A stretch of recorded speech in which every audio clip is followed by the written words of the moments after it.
네, 오늘부터 우리가 시편을 이제 좀 살펴보고자 합니다. 여러분 알다시피 시편은 깁니다. 시편은 여러분 150편의 개별적인 시들로 구성된 이제 성경으로 그 절반은 거의 누가 썼죠?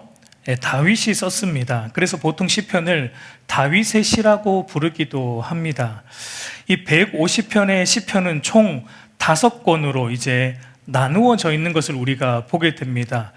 여러분이 가진 성경도 보면은 우리 시편 오늘 1편을 읽었는데 그 위에 뭐라고 적혀 있습니까? 제1권이라고 써 있는 것을 보게 되죠. 그러니까 여러분 시편은 이 150편의 시편은 총 5권으로 나누어져 있습니다.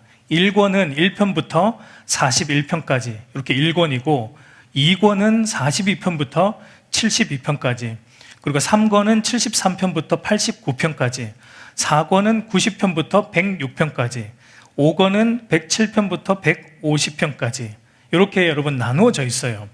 그러면 여러분 당연히 이제 궁금해지겠죠. 150편의 이 개별적인 시들이 어떠한 순서로 이렇게 배열이 되어 있는 것이고 또 이것이 왜 5권으로 묶어서 나누어 놓았는지 어떤 근거로 이 5권을 나누었는지 같은 것들이 사실 좀 궁금해지지 않습니까?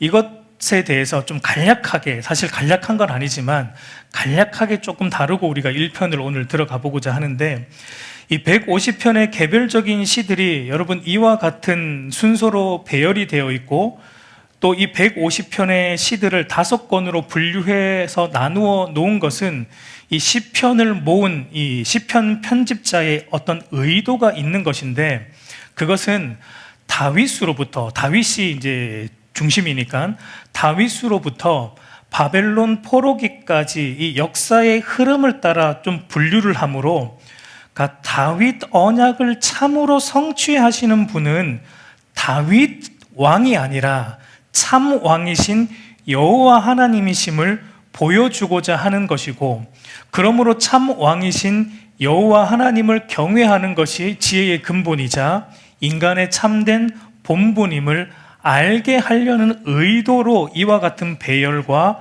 이와 같은 구분을 해놓았다고 볼 수 있습니다. 그걸 조금 이제 자세히 말씀드리면 제1권 그러니까 1편부터 41편까지는 전부 여러분 누구의 시일까요? 1편은 제1권 안에 있는 시는 전부 누구의 시일까요? 거의 다윗의 시입니다. 전부라고 해도 돼요. 전부 다윗의 시들로 구성되어 있는데 그러니까 1권은 다윗 시대를 반영하고자 하는 목적이 있어요. 그래서 여러분 1권 안에 흐르는 핵심은 뭐냐면 하나님께서 다윗에게 왕위가 끊어지지 않겠다라고 약속하신 그 다윗 언약이 이 시편 1권 그러니까 1편부터 41편까지 1권 안에 핵심이라고 보면 됩니다. 그리고 제2권으로 가면 시편 42편부터 72편까지는 그 다윗 언약이 누구에게로 이어집니까? 그의 아들 솔로몬에게로 이어지는 것을 반영하고 있는데 그래서 제2권의 마지막 시편인 72편이 누구의 시일까요? 솔로몬의 시로 2권이 끝이 납니다. 제3권으로 가면 이제 73편부터 89편까지는 이제 솔로몬 이후의 역사예요. 솔로몬 이후에 이스라엘이 북이스라엘과 남유다로 나누어지면서 결국은 그들이 하나님의 왕되심을 부정하고 하나님을 떠남으로 말미암아 멸망하고 결국 포로로 잡혀가는 역사가 이 3권 안에 반영되고 있는 것을 보게 됩니다. 그래서 제3권의 또 마지막 시인 시편 89편을 보면은 하나님께서 다윗의 왕위를 영원히 하시겠다라고 약속하셨는데 왜 다윗 왕조가 이렇게 무너졌는가?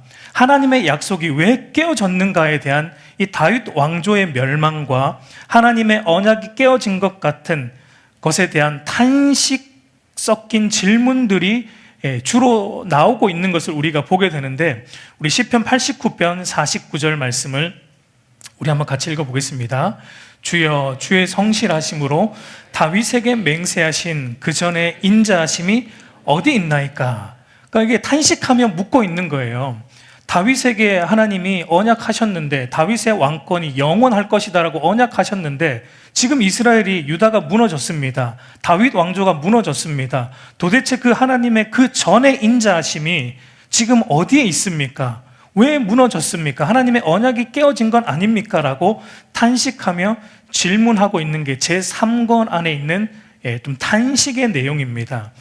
그리고 그 다음 4권으로 가면 어떤 내용이 나올까요? 3권에 나왔던 이 다윗 왕조의 멸망과 하나님의 언약이 깨어진 것 같은 상황에 대한 탄식에 대해서 제4권이 답을 주고 있는 내용입니다. 그래서 여러분, 제4권의 첫 번째 책은 시편 90편인데 시편 90편은 누가 썼죠? 모세가 썼어요. 모세가 이제 그 답을 주기 위해서 등장합니다. 왜 모세인가? 왜냐하면 모세는 이스라엘을 애굽에서 인도해낸 출애굽 지도자이기 때문에 이제 바벨론 포로로 잡혀가 있는 이들에게 뭘 말하고 싶으냐면, 너희도 출바벨론 할 것이다 라는 것을 말해주기 위해 출애굽 지도자인 모세가 4권 첫 권의 첫 시에 등장하고 있습니다. 그래서 그 모세가 이런 메시지를 줍니다. 시편 90편을 보면 이런 메시지를 주는데, 너희의 죄로 인해 바벨론 포로로 잡혀온 것이지 하나님의 언약이 깨어진 것이 아니다. 너희의 죄 때문이다. 하나님은 언약을 반드시 기억하시고 너희를 다시 돌아오게 하실 것이다. 그러니까 다윗 언약이 깨어진 게 아니라 다윗 언약을 완성하시는 분은 다윗 왕이 아니고 참 왕이신 하나님이시다. 하나님이 너희의 참 왕이시다. 너희가 의지해야 될 분은 하나님이시다라는 것이 시편 이 4권 안에 있는 시들의 핵심적인 내용입니다. 그래서 여러분, 4권 안에 있는 시들을 여러분들이 나중에 한번 살펴보세요. 4권 안에 있는 시들 안에 반복적으로 나오는 표현이 있습니다. 그게 뭐냐면 히브리어로 하면 야훼 말락이라는 표현인데, 여호와가 왕이시다. 여호와가 왕이시다라는 표현이 4권 안에 있는 시들 안에 핵심적으로 반복적으로 나오는 표현입니다. 여러분, 그러면 하나님이 참 왕이시다, 하나님의 언약을 기억하심으로 너희를 회복하신다, 돌아오게 하신다라는 이 회복의 메시지가 들려졌으면 그 다음에 이어서는 어떤 내용의 어떤 시들이 나오는 것이 여러분 맞을까요? 하나님이 왕이시다, 그리고 하나님이 너희를 돌보시고 너희를 구원하신다, 너희를 회복하신다라는 내용이 나왔으면 그 다음에 나와야 될 시들은 어떤 내용일까요? 그 하나님을 높이고 찬양하는 내용이 나오는 게 당연하겠죠.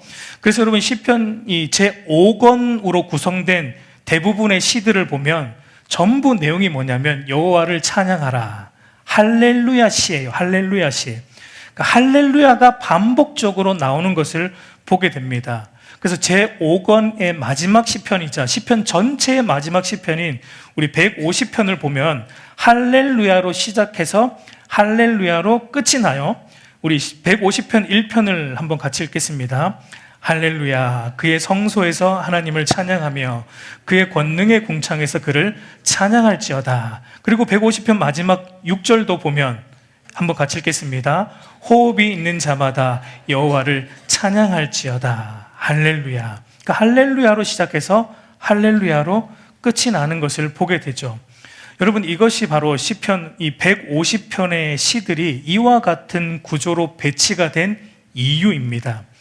여러분, 그렇게 볼 때 이 시편 150편은 각각의 개별적인 시들이기도 하면서 동시에 하나의 흐름을 가진 한 권의 책이라고도 볼 수 있습니다.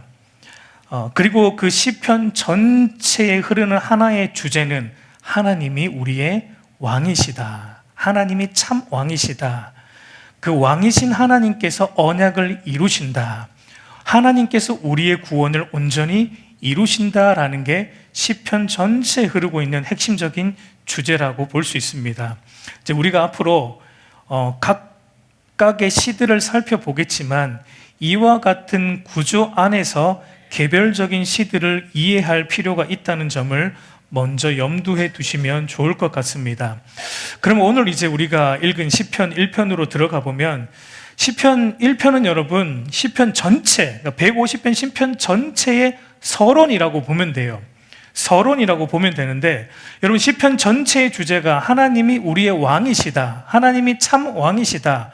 그 말은 하나님이 왕이시다라는 말을 다르게 표현하면은 하나님이 우리를 다스리신다, 뭐 이렇게 표현할 수 있는데, 하나님이 왕이시고 하나님이 우리를 다스리신다라는 것이 시편 전체의 주제라면, 이제 시편 전체의 서론과 같은 오늘 1편은 복 있는 사람은 누구인가라는 질문을 던지면서, 복 있는 사람은 바로 여호와 하나님을 왕으로 섬기는 사람, 그분의 다스림을 받는 사람, 그래서 그분의 말씀을 따라가는 사람이 복 있는 사람이다라는 것으로 시편 서론이 1편이 시작하는 것을 우리가 보게 됩니다. 여러분, 오늘 시편 1편을 보면 다윗은 복 있는 사람에 대해서 두 가지 측면으로 설명을 해줍니다. 하나는 복 있는 사람은 이런 것을 하지 않는다, 소극적인 측면이고, 다른 하나는 복 있는 사람은 이런 것은 하지 않지만 이런 것은 적극적으로 한다는 적극적인 측면으로 복 있는 사람에 대해서 설명해 주고 있습니다. 먼저 소극적인 측면부터 보면 우리 1절 말씀이에요. 1절 우리 한번 같이 읽습니다. 복 있는 사람은 악인들의 꾀를 따르지 아니하며 죄인들의 길에 서지 아니하며 오만한 자들의 자리에 앉지 아니하고, 여기서 말하는 악인들, 죄인들, 오만한 자들이라는 것은 사실은 다 같은 의미입니다. 같은 부류의 사람이에요. 여러분, 시편 전체의 주제, 하나님이 왕이시다, 하나님의 왕되심, 그러니까 악인들이 어떤 사람인가, 이 죄인들은 어떤 사람인가, 오만한 자들은 어떤 사람인가, 어떤 사람일까요? 시편 전체의 주제가 하나님은 왕이시다라는 것인데, 그러면 이 악인들, 시편 기자가 말하고 있는 악인들, 죄인들, 오만한 자들은 어떤 자라는 의미를 시편 기자가 말하고 있는 것일까요? 하나님을 왕으로 삼지 않는 자가 악인들이고 죄인들이고 오만한 자들이다라는 의미입니다. 단순히 도덕적으로 나쁜 짓을 해서 악인이고 죄인이고 오만한 자라는 의미가 아니에요. 이것은 죄의 본질적인 부분을 다루고 있는 겁니다. 하나님이 내 인생의 주인이 아닌 사람, 아무리 착하게 살아도 하나님 앞에서 보면 그 사람은 악인이에요. 그 사람은 죄인입니다. 그 사람은 오만한 자예요. 사사기의 표현을 빌려 말하면 자기 소견에 옳은 대로 살아가는 모든 사람은 아무리 착하게 살지라도 하나님의 소견을 따르지 않고 자기 소견을 따라 살아가는 모든 사람은 하나님 앞에 서면 그 사람은 악인으로 드러날 것이고 죄인으로 드러날 것이고 오만한 자로 드러날 것입니다. 이 땅에서는 여러분, 물론 우리 눈으로 볼 때는 도덕적으로 착하면 착해 보입니다. 그러나 하나님 앞에 가면은 그것이 결코 선이 아니에요. 하나님 앞에서 무엇이 의고 무엇이 선인가, 그분을 나의 인생의 왕으로 삼는 것, 그리고 그분의 말씀을 따라 사는 것이 하나님 앞에서의 선이라는 것을 말하고 있는 것입니다. 그러니까 하나님을 왕 삼지 않고 자기 소견에 옳은 대로 살아가는 모든 사람은 바로 시편 기자가 말하는 악인들이고 죄인들이고 오만한 자들입니다. 그래서 여러분, 하나님을 이제 왕으로 섬기는 자, 복 있는 사람은 무엇을 하지 않는 사람인가? 오늘 시편 기자는 이렇게 말합니다. 그 사람은 악인들의 꾀를 따르지 않는 사람, 죄인들의 길에 서지 않는 사람, 오만한 자들의 자리에 앉지 않는 사람이다 라고 말합니다. 여러분, 여기에 나오는 세 동사, 따른다, 선다, 앉는다, 악인들의 꾀를 따른다, 죄인들의 길에 선다, 그리고 오만한 자들의 자리에 앉는다. 여러분, 이 세 동사가 무엇을 말하냐면 그 사람이 추구하는 것과 그 사람이 살아가는 삶의 방식과 그 사람의 삶의 목적, 따르는 것은 추구하는 것이고 길에 선다라는 것은 삶의 방식을 의미하고 자리에 앉는다라는 것은 그 사람이 목적하는 바, 이루고자 하는 바를 의미하는 것입니다. 그러니까 여러분, 복 있는 사람이 어떤 사람인가? 그는 하나님이 없는 세상 사람들의 가치를 따르지 않는 사람, 하나님이 없는 세상 사람들의 삶의 방식을 따라가지 않는 사람, 그들이 목적하는 바를 따라가지 않는 자라는 것을 오늘 시편 기자가 말하고 있습니다. 왜냐하면 그는, 이 복 있는 사람은 거듭남으로 말미암아 본성이 변화되었기 때문에 예전처럼 세상이 추구하는 가치와 세상이 추구하는 삶의 방식과 세상이 목적하는 바를 따라 이제 더 이상 살 수 없는 존재가 되었기 때문임을 말하고 있는 거예요. 그러니까 여러분 1절 말씀은 이 시편 기자의 개인적인 신앙 고백과 같은 것이죠.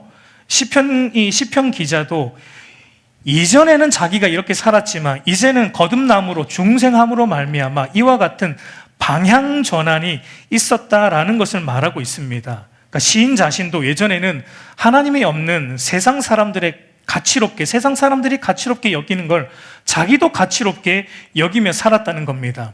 대다수의 사람들이 살아가는 세상의 삶의 방식을 자기도 쫓아가며 살았다는 거예요.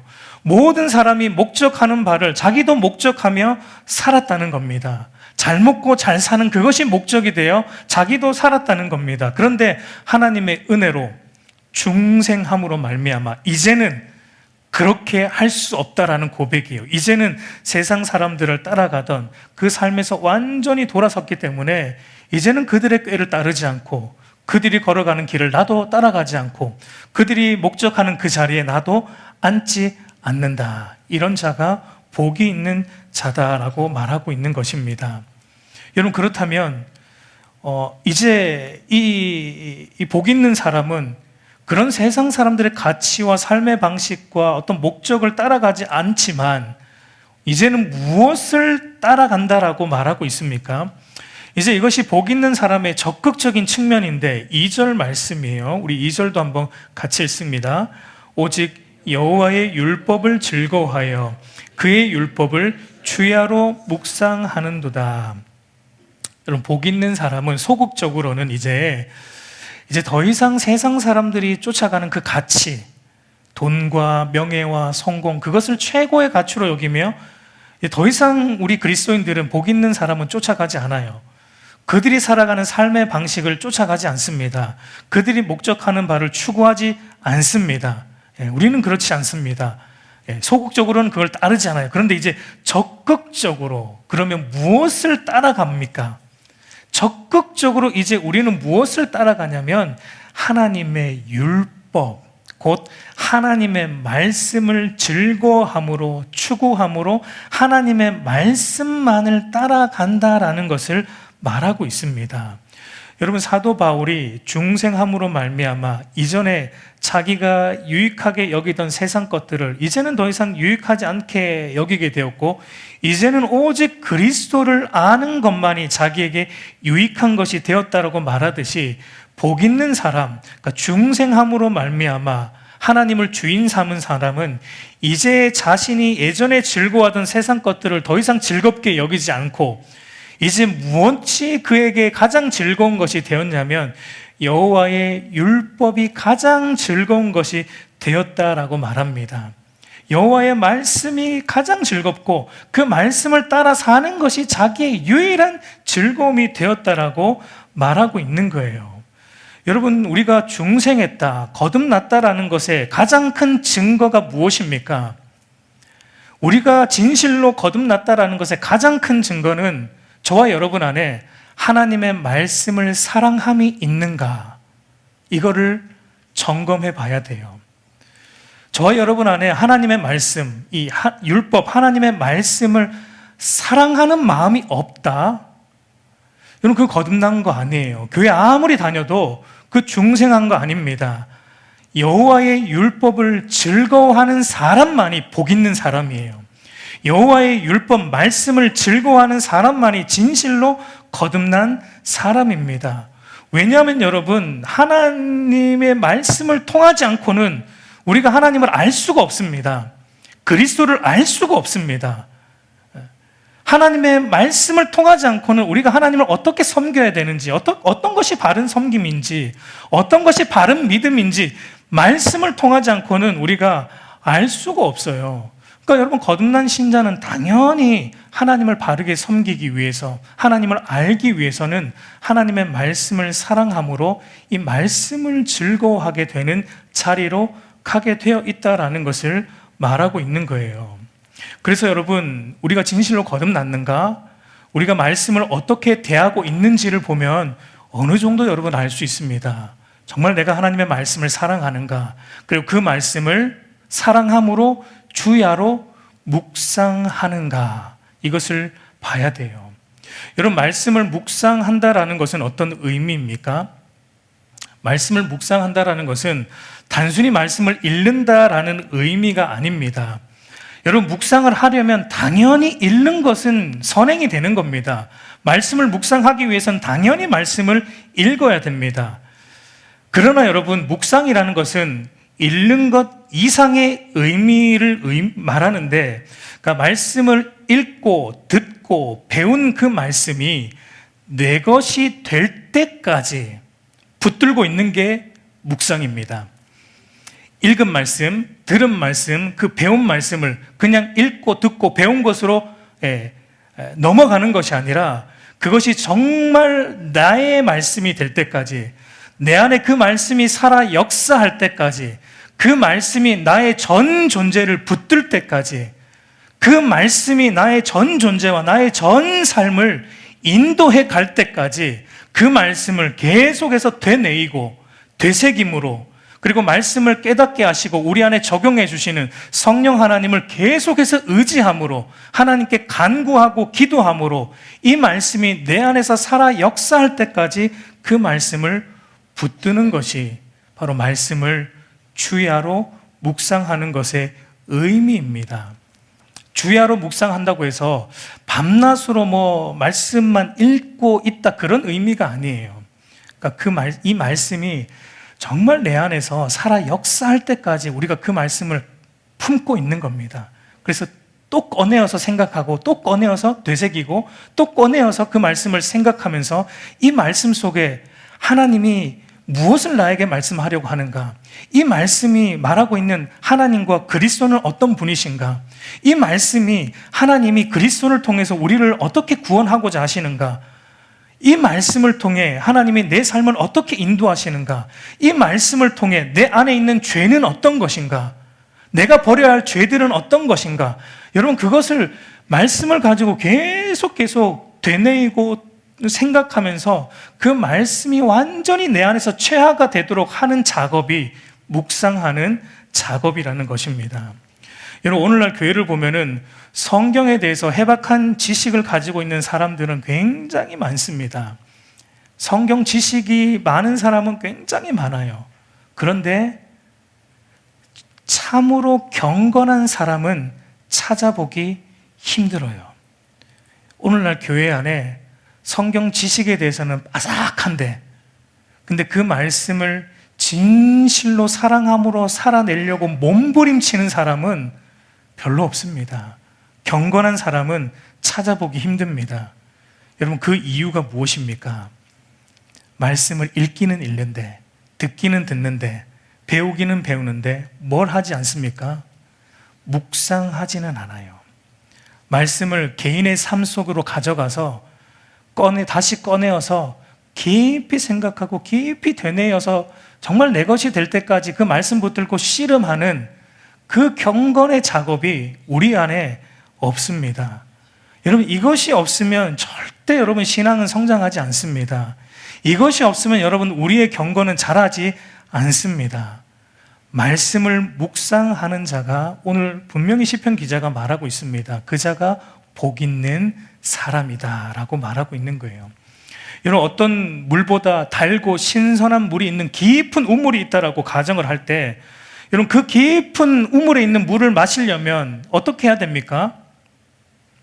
어떻게 해야 되죠? 그 깊은 곳에 있는 물을 퍼다 올려야 돼요. 두레박으로 끌어올리는 그 수고를 감당해야지만 그 깊은 곳에 있는 신선한 물을 마실 수 있듯이, 하나님의 말씀의 그 깊은 맛을 깨달아 알려면 여러분, 말씀을 그저 읽고 듣고 배운 것으로 그쳐서는 절대 안 되고요, 그 말씀을 개인의 삶 속에서 끊임없이 묵상하는 일을 통해서만이 하나님의 말씀의 깊은 맛이 우리 안에 깨달아지는 것입니다. 여러분, 왜 말씀이 꿀송이처럼 달다고 하는데 왜 나에게는 아직까지 그 맛이 없을까? 묵상을 하세요.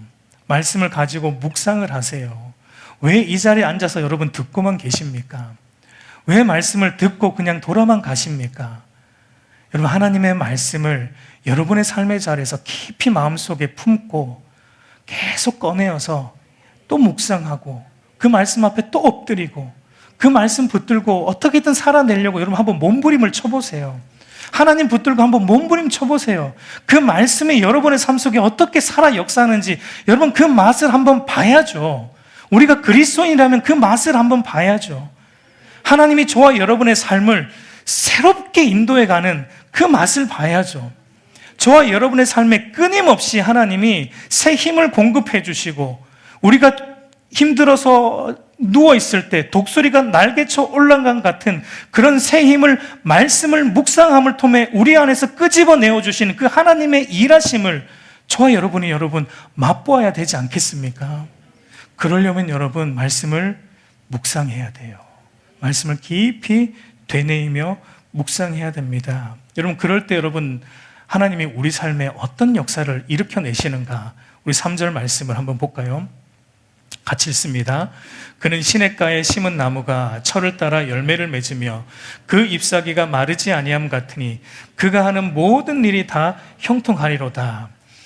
여러분 보세요. 세상을 따라가지 않고 우리가 1절에서 말하는 것처럼 세상을 따라가지 않고 2절에서 말하는 것처럼 그 하나님의 말씀만을 쫓아가고 그 말씀을 깊이 묵상함으로 이 말씀이 내 삶 전체를 붙들도록 우리가 훈련하고 하나님 앞에 엎드릴 때 우리 삶 가운데 어떤 일이 일어나냐면 시냇가에 심겨진 나무와 같이 열매가 맺혀지는 거예요. 시냇가에 심겨진 나무와 같이 그 잎사귀가 마르지 않고 모든 일이 어떻게 된다고요? 형통하게 된다고 말합니다. 오늘 우리가 부르는 찬양 가사에도 무슨 일을 만나든지 만사 형통하리라. 여러분 형통하고 싶으세요? 안 싶으세요?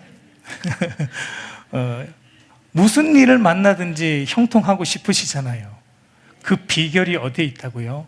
하나님의 말씀을 즐거워함으로 밤낮 묵상하여서 그 말씀이 내 것이 되고 나의 전 존재가 말씀 앞에 굴복될 때 모든 것이 형통하게 되는 은혜가 우리 가운데 임하게 된다라는 것입니다. 근데 여러분 여기서 말하는 형통은 세상이 말하는 것처럼 무조건 잘 되는 그런 형통은 또 아니다라는 것을 우리는 또 알아야 됩니다. 여러분 세상이 말하는 형통, 세상이 말하는 복 있는 사람은 사실 오늘 시편 기자가 말하고 있는 것과는 완전히 반대이죠. 세상이 말하는 복 있는 사람, 세상이 말하는 형통은 세상에서 잘 나가고 돈 많이 벌고 성공하고 더 좋은 환경으로 변화되는, 그래서 우리 인생에 아무런 어려움과 고난과 역경이 없는 탄탄대로와 같은 인생이 열리는 것을 세상 사람들은 만사가 형통했다, 복받았다, 복 있는 사람이다라고 말합니다. 그러나 성경은 여러분 그렇게 말하지 않고 있다라는 것을 우리가 보게 됩니다. 성경이 내리는 형통, 복의 정의가 어떻습니까? 지금 여러분 시편 1편이 그걸 계속 말하고 있는 것입니다. 성경이 말하는 복 있는 사람은 어떤 사람이라고요? 세상과 반대로 가는 사람, 하나님의 말씀을 쫓아가는 사람, 하나님을 자기 인생의 왕으로 삼고 그분의 말씀 앞에 온전히 순복하고 순종하는 사람이 형통하고 복이 있는 사람이다. 그래서 여러분 노예로 팔려간 요셉을 향해서도 성경은 그래서 이렇게 말했죠. 창세기 39장 2절 말씀 같이 읽어보겠습니다. 여호와께서 요셉과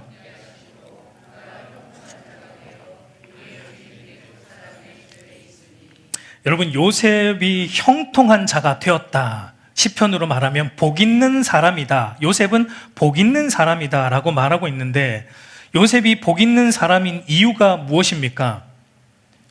요셉이 형통한 사람, 복 있는 사람인 이유는 딱 하나입니다. 하나님이 함께 하시기 때문에, 하나님이 동행하시기 때문에 요셉은 복받은 사람이다. 지금 여러분 요셉의 신분은 노예입니다. 노예예요. 근데 요셉은 복받았대요. 왜? 하나님이 함께 하고 있기 때문에. 요셉은 하나님의 말씀을 따라가고 있기 때문에 복받은 사람이다. 여러분, 그러니까 성경이 말하는 이 형통의 핵심, 복의 핵심은 어디에 있는 것입니까? 환경과 상황의 나아짐이 아니라 하나님과 함께 하느냐에 달려 있다라는 것입니다. 여러분, 하나님과 함께 하는 건 또 뭡니까? 하나님과 함께 한다라는 거, 하나님과 동행한다는 건 무엇입니까? 이것은 여러분 단순히 교회 다니고 있는 정도를 말하는 게 아니에요. 하나님과 함께 한다, 하나님과 동행한다라는 것은 그분 앞에 전적으로 낮아지는 것을 의미합니다. 그분의 말씀 앞에 전적으로 나를 굴복시키는 것이 하나님과 동행하는 거예요. 우리는 하나님과 동행한다 그러면 그저 감상적으로 하나님과 함께 그냥 룰루랄라 같이 간다 이런 걸로 생각하지만 여러분, 그런 의미가 아니에요. 하나님과 함께 가는 것은 우리가 하나님의 말씀에 온전히 굴복되어 있는 상태, 그것이 바로 하나님과 동행하는 상태라는 겁니다. 달리 말해 우리가 모든 것을 함에 있어서 하나님의 통치를 받는 상태, 그게 바로 하나님과 동행하는 상태예요. 우리가 모든 걸 함에 있어서 우리의 학교 생활이든 직장에서 일이든 집안에서 일이든 사회에서의 일이든 모든 일을 함에 있어서 우리의 기준이 세상의 기준이 아니라 하나님의 말씀이 되어서 그 하나님의 말씀을 기준으로 우리가 모든 것을 사고하고 모든 것을 행동하는 그런 상태가 바로 하나님과 함께하고 동행하고 있는 상태이고, 그것을 가리켜 성경은 형통한 사람, 복받은 사람이다라고 말하고 있는 것입니다. 여러분, 그런데 반대로 그러면 하나님을 왕으로 삼지 않는 사람, 이 악인들의 삶은 어떠하다라고 오늘 시편 기자가 말하고 있습니까? 우리 4절을 보면은 악인들은 그렇지 아니하며 오직 바람에 나는 겨와 같도다. 악인들은 그렇지 않다. 이것은 이제 3절에서 나오고 있는 이 일들이 악인들에게는 하나도 일어나지 않는다. 그러니까 그들의 삶에는 열매 맺히는 일도 없고, 그들의 삶은 형통함, 성경이 말하는 형통함도 없고, 그러니까 그들의 삶은 바람에 날아가 버리는 겨와 같이, 그러니까 겨라는 건 여러분 알맹이가 없는 거잖아요. 그러니까 그들의 삶은 겉으로 보면은 풍성한 것 같고, 겉으로 볼 때는 잘 살고 있는 것 같아요. 세상 사람들 보세요. 잘 살고 있잖아요, 겉으로 보면. 그러나 그들의 실상은 뭐가 없다라는 겁니까? 알맹이 없는 쭉정이다라는 것을 오늘 시편 기자가 말하고 있어요. 여러분, 우리 인생을 의미 있게 만드는 우리 인생의 알맹이가 무엇입니까? 우리 인생의 알맹이가 무엇입니까? 우리 인생을 진실로 복되게 하고 진실로 형통하게 하고 진실로 의미 있게 하는 우리 인생에 꼭 있어야 되는 알맹이가 뭐예요? 바로 복의 근원이신 하나님을 아는 것이고, 복의 근원이신 하나님과 함께하는 것이고, 그 하나님의 말씀을 따라가는 삶, 그것이 우리 인생을 의미 있게 하는 알맹이입니다. 알맹이. 근데 여러분, 이들에게는 그게 없습니다. 하나님과 그분의 말씀이라는 변치 않는 이 알맹이가 없기 때문에 이들의 삶이 어떠냐면 세상이 바람이 부는 대로 이리 갔다가 저리 갔다가 변덕스러운 삶, 이리 갔다가 저리 갔다가, 그러니까 안정이, 그러니까 평안이 없는 삶, 참된 평안과 안식이 없는 불안정한 그런 삶을 살다가 이들은 결국은 어떻게 마무리된다고 오늘 시편 기자가 말합니까? 우리 5절을 보면 그러므로 악인들은 심판을 견디지 못하며 죄인들이 의인들의 모임에 들지 못하리로다. 그러니까 이 알맹이, 하나님에 대한 진실된 믿음, 하나님의 말씀 앞에 전적으로 굴복하는 이 진실한 신앙이라는 알맹이가 없는 이들의 마지막은 최종 하나님의 심판 앞에 섰을 때 견디지 못한다라는 것을 말하고 있습니다. 여러분, 우리는 모든 사람, 저와 여러분들을 포함한 모든 사람은 마지막 때 심판 앞에 서게 될 겁니다. 그때 견딜 수 있는 사람이 있고 견디지 못하는 사람이 있어요. 견딜 수 있는 사람은 바로 복 있는 사람들이고, 견디지 못하는 사람은 이 알맹이가 없는 겨와 같은 하나님의 심판에 날아가 버리는 그런 악인들이다라는 것을 말하고 있습니다. 그래서 시편 기자가 이제 이렇게 결론을 내리는데 6절을 보면 우리 한번 같이 읽어볼게요. 무릇 의인들의 길은 여호와께서 인정하시나 악인들의 길은 망하리로다. 여러분, 이 세상에는 두 개의 길이 있다라고 오늘 시편 기자가 말하고 있습니다. 하나는 의인들의 길로 하나님께서 인정하시는 형통함의 길이고, 또 다른 하나의 길은 악인들의 길로 하나님께서 인정하시지 않음으로 망함의 길. 이 세상은 오직 이 두 길밖에 없다.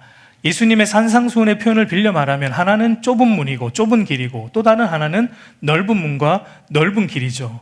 여러분, 누가 하나님께 인정하심을 받아 형통함의 길로 들어설 수 있습니까? 누가 이 좁은 길, 십자가의 길로 들어설 수 있습니까? 여러분, 그 사람은 오늘 시편 기자가 말하듯이 1절과 2절에서 말하듯이 악인들의 꾀를 따르지 않고 죄인들의 길에 서지 않고 오만한 자들의 자리에 앉지 않을 뿐만 아니라, 그러니까 세상 사람들의 가치를 쫓아가지 않을 뿐만 아니라, 또한 적극적으로는 오직 여호와의 율법을 즐거워하여 그 율법을 따라 사는 자만이, 그런 자만이 하나님의 인정하심을 받고 형통함의 길로 들어설 수 있다라고 말하고 있습니다. 그러면 여러분, 오늘 저와 여러분의 모습은 어떠합니까?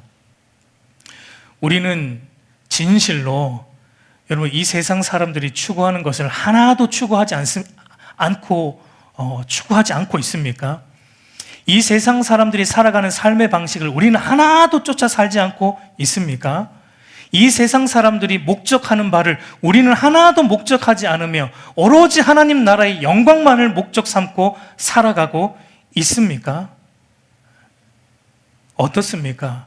그리고 오직 하나님의 말씀만을 즐거워함으로 이 말씀만을 전적으로 따라가고 있습니까? 저와 여러분이 어떠세요? 한번 대답해 보세요.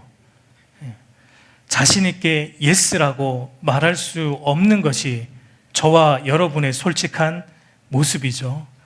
그러면 여러분, 과연 누가 1절과 2절 말씀을 온전히 살아갈 수 있습니까?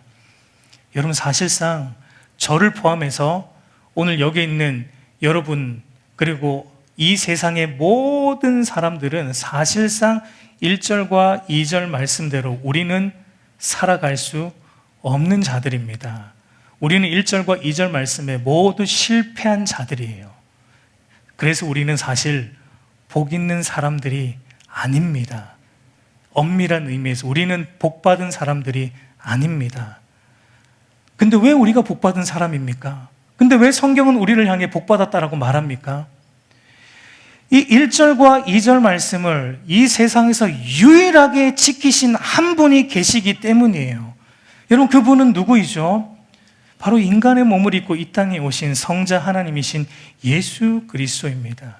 여러분, 오직 예수님만이 온전히 악인들의 꾀를 따르지 않으셨고, 오직 예수님만이 온전히 죄인들의 기제에 서지 않으셨고, 오직 예수 그리스도만이 온전히 오만한 자들의 자리에 앉지 않으셨고, 오직 예수 그리스도만이 여호와의 율법을 진정으로 즐거워함으로 또 온전히 지키며 다 사셨습니다. 그러니까 여러분, 진정한 의미에서 복 있는 사람이 누구인가? 오늘 시편 기자가 말하는 복 있는 사람이 누구인가냐면 예수님을 말하는 겁니다. 그래서 여러분, 시편 1편 이 1절을 보면 복 있는 사람은 할 때 이 복 있는 사람이 단수로 쓰였어요. 복수가 아니고 단수예요. 히브리어 원문으로 보면 그 사람의 복이여 이렇게 되어 있는 거예요. 그 한 사람에게 속한 복이여, 바로 예수님에게 속한 복을 의미하고 있는 거예요. 그러면 여러분, 누가 진정으로 복받은 사람입니까? 진정한 의미에서 복 있는 분은 예수 그리스도 한 분밖에 없는데, 우리가 그 예수 그리스도를 믿음으로 말미암아 그분의 복에 동참한 자들이 되었기 때문에 우리 또한 복 있는 자로 성경은 불러주시는 것입니다. 그래서 이 6절 마지막 절에는 의인들이 복수로 나오잖아요. 마지막에는 1절과 2절은 예수님께 속한 복이에요. 6절에 가면 이제 의인들이라는 복수를 씁니다. 그 예수 그리스도를 믿음으로 말미암아 이제 그 복에 동참하게 된 모든 신자들, 모든 그리스도인들이 이제 의인들이 되었다.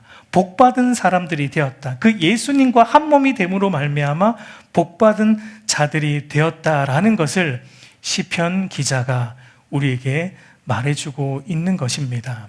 우리 사랑하는 성도 여러분, 이제 말씀을 맺겠습니다. 여러분, 참된 복은 바로 그리스도 안에서 하나님과 함께 동행하는 것입니다. 여러분, 복이라는 말이, 예전에 말씀드렸는데 복이라는 말이 영어로 보면 blessing이죠. 근데 이 blessing이라는 말의 어원적으로 보면은 무엇으로부터 파생됐다 그랬죠? blood라는 말, 피라는 말에서 파생된 게 blessing, 복이에요.